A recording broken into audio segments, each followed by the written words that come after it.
Setiap anak adalah bunga yang berbeda, dan semua mekar dengan cara yang unik. Tugas kita sebagai pendidik adalah menciptakan taman yang subur, tempat bunga yang bisa tumbuh dengan bahagia. Halo semuanya, perkenalkan nama saya Ega Devika Sirait dari mahasiswa Universitas Sepadina, Prodi Pendidikan Guru Sekolah Dasar. Nah, pada kesempatan kali ini saya akan membawakan materi video pembelajaran dalam mata kuliah manajemen kelas dengan topik yang menarik, yaitu iklim kelas. Nah, di sini saya akan membahas yang pertama ada pengertian iklim kelas, yang kedua tujuan dari iklim kelas, yang ketiga jenis-jenis iklim kelas beserta contohnya, yang keempat prinsip dasar dalam pengelolaan iklim kelas, yang kelima faktor untuk mencapai iklim kelas. Nah, ayo simak pembahasan kali ini. Nah, pembahasan kali ini saya akan membahas yaitu yang pertama mengenai pengertian iklim kelas. Nah, iklim kelas adalah bukan hanya sebuah aturan atau tata tertib, tetapi tentang bagaimana suasana hati, emosi, dan hubungan antara warga kelas terbentuk. Iklim kelas positif membantu membangkitkan semangat belajar, membantu kepercayaan, dan membuat proses pendidikan menjadi lebih berguna. Proses pembelajaran yang seharusnya mampu menciptakan suasana kelas atau iklim kelas yang kondusif untuk mendukung terciptanya kualitas proses pembelajaran. Namun sayangnya, proses pembelajaran yang terjadi selama ini dalam proses pembelajaran akibatnya adalah yang sering terjadi kurangnya bermakna bagi siswa sehingga belum mampu mengembangkan kompetensi dan potensi kemampuan siswa serta lebih optimal. Suatu proses pembelajaran di sekolah yang penting bukan hanya dilihat dari sekedar materi yang diajarkan ataupun siapa yang mengajarkannya, melainkan bagaimana materi tersebut diajarkan, bagaimana guru menciptakan iklim kelas dalam proses suatu pembelajaran. Pengelolaan kelas merupakan keterampilan guru menciptakan dan memelihara kondisi belajar yang optimal dan mengembalikannya menjadi hal-hal yang dapat menjadi hal-hal yang dapat membuat siswa itu menjadi lebih tenang dan lebih nyaman. Pengelolaan kelas merupakan keterampilan guru untuk menciptakan Tuhan Yesus. Pengelolaan kelas merupakan keterampilan guru menciptakan dan memelihara kondisi belajar yang optimal dan mengembalikannya menjadi hal-hal yang lebih positif. Hal-hal yang dapat mengganggu suasana pembelajaran menurut Sanjaya 2016. Kelas menyenangkan dan memiliki kondisi yang bernilai membuat siswa semangat berbelajar. Untuk menciptakan kondisi kelas yang kondusif menjadikan tujuan pembelajaran lebih mudah untuk dicapai. Manajemen kelas dilakukan untuk mempermudah situasi pembelajaran sehingga dapat berjalan dengan optimal, efektif, dan efisien. Dalam kaitan dengan proses pembelajaran mengajar, hendaknya guru dapat mengarahkan dan membimbing siswa untuk lebih aktif dalam kegiatan pembelajaran mengajar sehingga tercipta suatu interaksi yang baik antara guru dengan siswa maupun siswa dengan siswa.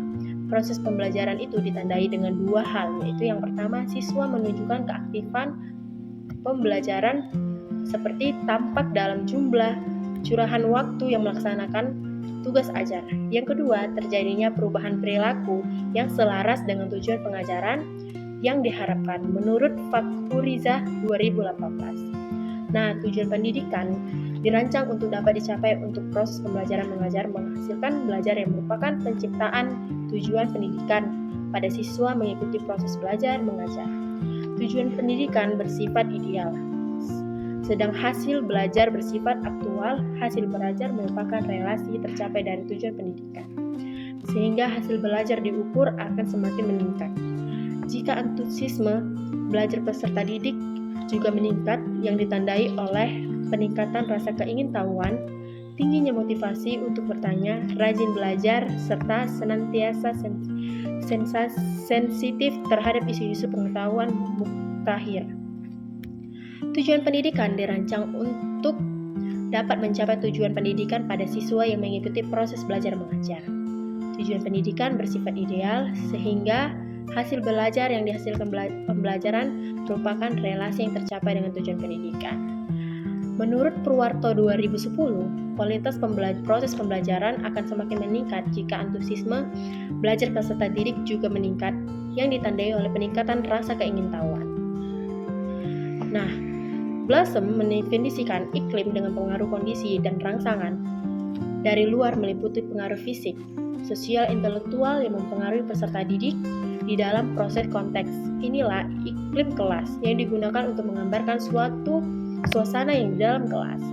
Menurut Hoy dan Froesty mengatakan iklim kelas adalah organisasi sosial yang informal dan aktivitas guru yang secara spontan mempengaruhi tingkah laku. Sedangkan Hoy dan Miskel mengatakan iklim kelas merupakan suatu kualitas dari lingkungan kelas yang terus-menerus dialami guru-guru, mempengaruhi tingkah laku dan berdasarkan pada perspektif kolektif tingkah laku mereka. Istilah iklim kelas seperti hanya kepribadian dalam manusia. Masing-masing kelas memiliki ciri-ciri atau kepribadian pada suasana kelasnya. Nah, dalam bentuk arsitektur kelas, kelas-kelas disebut juga tidak memiliki kesamaan. Yang kedua, ada tujuan iklim kelas. Proses pembelajaran seharusnya mampu menciptakan suasana kelas atau iklim kelas yang kondusif untuk mendukung terciptanya proses kualitas pembelajaran. Namun sayang, proses pembelajaran yang terjadi selama ini cenderung satu arah, kurang perhatian dan partisipasi aktif siswa dalam pembelajaran. Guru cenderung belum menempatkan dirinya sebagai fasilitator atau motivator dan dinamisator dalam suatu proses pembelajaran yang menempatkan peserta didik sebagai subjek belajar. Menciptakan iklim kelas yang baik tujuannya adalah agar kegiatan belajar tertera, terkondisi, terpadu, efektif, dan efisien. Jika kondisi ini telah tercipta, maka guru dengan mudah mempengaruhi siswa untuk belajar dan menyampaikan materi yang diajarkan dengan efektif. Menurut Septasari 2018 menyebutkan bahwa hal penting yang harus diperhatikan adalah menempatkan kelas sebagai ruang belajar yang mendidik, memperhatikan kepuasan tersendiri dan menghasilkan praktik pendidikan yang bermutu berdasarkan tinjauan tentang suasana kelas. Nah, yang selanjutnya kita akan membahas jenis-jenis iklim kelas. Dikemukakan oleh Nasution. Menurutnya ada 3 jenis suasana iklim kelas yang dihadapi siswa dalam proses pembelajaran di sekolah berdasarkan sikap guru terhadap anak dalam mengajarkan materi pembelajaran. Nah, yang pertama ada iklim kelas dengan sikap otoriter. Suasana kelas dengan sikap guru yang otoriter terjadi bila guru menggunakan kekuasaan atau kewenangan yang mencapai tujuannya tanpa lebih jauh mempertimbangkan akibatnya bagi anak. Kasusnya bagi perkembangan pribadinya. Dengan hukuman dan ancaman, anak dipaksa untuk menguasai bahan pembelajaran yang dianggap perlu untuk ujian dan masa depannya. Memang, upaya guru tersebut menjadikan suasana kelas menjadi tenang. Akan tetapi, suasana hati peserta didik menjadi tidak senang dan tidak tenang, berada di bawah tekanan guru yang otoriter. Nah, contoh dari iklim kelas dengan sikap guru yang otoriter yaitu jika di sebuah kelas 4 SD ada guru yang selalu mengharuskan siswa duduk diam dan mendengarkan tanpa bertanya selama pelajaran berlangsung. Setiap kali siswa ingin bertanya dan memberikan pendapat, guru langsung menegur dengan nada yang keras, bahkan dengan menggumamkan siswa yang dianggap mengganggu. Guru menentukan semua aturan tanpa melibatkan siswa, dan semua keputusan dibuat dengan sepihak. Tidak ada ruang atau diskusi atau komunikasi dua arah. Siswa menjadi takut untuk berbicara, khawatir untuk membuat kesalahan, dan hanya belajar karena takut, bukan karena semangat atau karena rasa ingin tahu. Yang kedua, ada pengertian tentang iklim kelas dengan sikap guru yang previsif. Suasana kelas dengan sikap guru yang permisif ditandai dengan membiarkan anak berkembang dalam kebebasan tanpa banyaknya tekanan atau frustasi, larangan, perintah, atau paksaan. Pembelajaran selalu dibuat menyenangkan. Guru tidak menonjolkan dirinya yang berada di belakang mereka untuk memberikan bantuan bila dibutuhkan saja.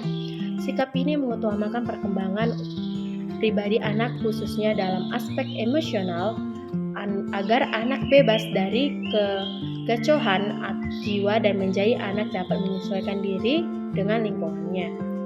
Contohnya ada di kelas 5 SD.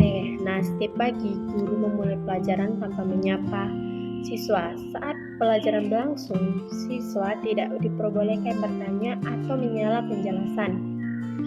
Jika ada yang berbicara sedikit saja, guru langsung bertegur, bahkan menyuruh siswa berdiri di depan kelas sebagai hukuman. Semua kegiatan pembelajaran ditentukan oleh guru, tanpa diskusi atau pilihan untuk siswa. Bahkan saat bekerja kelompok, masih gurunya saja yang menentukan siapa sih yang berhak bekerja kelompok dengan siswanya.